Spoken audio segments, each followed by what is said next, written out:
Le coup d'envoi de la saison 2023 de tennis va officiellement être donné jeudi en Australie, où affluent les meilleurs joueurs de la planète, dont Novak Djokovic, de retour dans le pays qu'il avait expulsé en janvier après un imbroglio politico-juridique sur son statut vaccinal.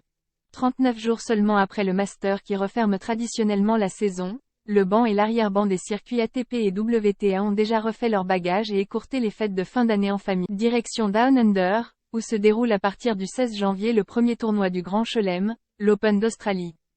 En attendant d'en découdre sur les cours du Melbourne Park, ils peaufineront leur préparation lors de tournois organisés en Australie, en Nouvelle-Zélande ou en Inde avec cette année un nouveau rendez-vous qui en rappelle. Comme l'Open Cup organisé jusqu'en 2018 à Perth, l'United Cup est un tournoi mixte, associant des joueurs et joueuses représentant leur pays. Disputé à Brisbane, Perth et Sydney, ce tournoi oppose 18 équipes avec à la clé des points pour les classements ATP et WTA et de beaux chèques grâce à une dotation globale de 15 millions de dollars.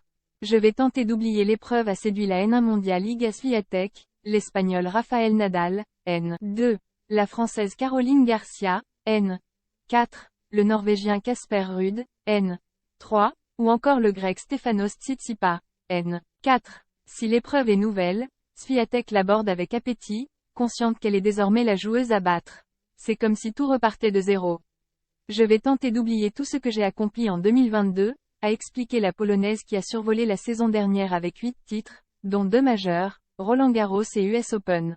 Autre révélation de 2022, Ruud, finaliste malheureux à Roland Garros et à l'US Open, qui vise en 2023 un premier sacre en Grand Chelem et ni plus ni moins que la place de N1 mondial occupé par le prodige espagnol Carlos Alcaraz.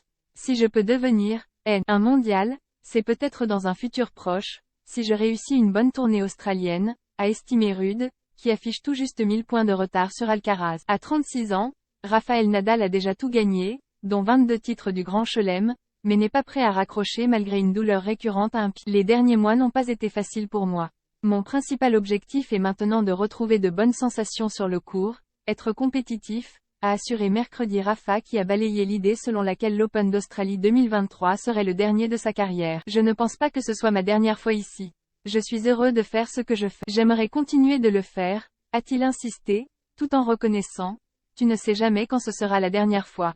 Bon pour le tennis mais le joueur le plus attendu de ce début de saison ne participera pas à l'United Cup.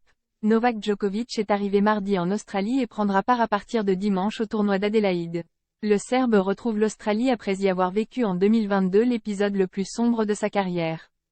Non vacciné contre le Covid-19, il avait tenté de contourner l'obligation vaccinale en vigueur alors en Australie avec une dérogation jugée injustifiée par les autorités australiennes, ce qui lui a valu d'être expulsé après un séjour dans un centre de rétention, les critiques de la classe politique australienne et un recours en justice.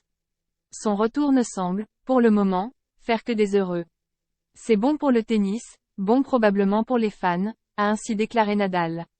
Il va redevenir le joueur à battre, a jugé de son côté le patron de l'Open d'Australie Craig Tiley. Djoko est retombé au 5e rang mondial après sa drôle de saison 2022 sans tournée américaine en raison encore de son statut vaccinal mais émaillé de 5 titres, dont Wimbledon et le Master. Dans le passé, j'ai toujours eu la chance de démarrer très fort mes années en Australie, a-t-il prévenu la semaine dernière. Ici Beyrouth 29 décembre, 2022.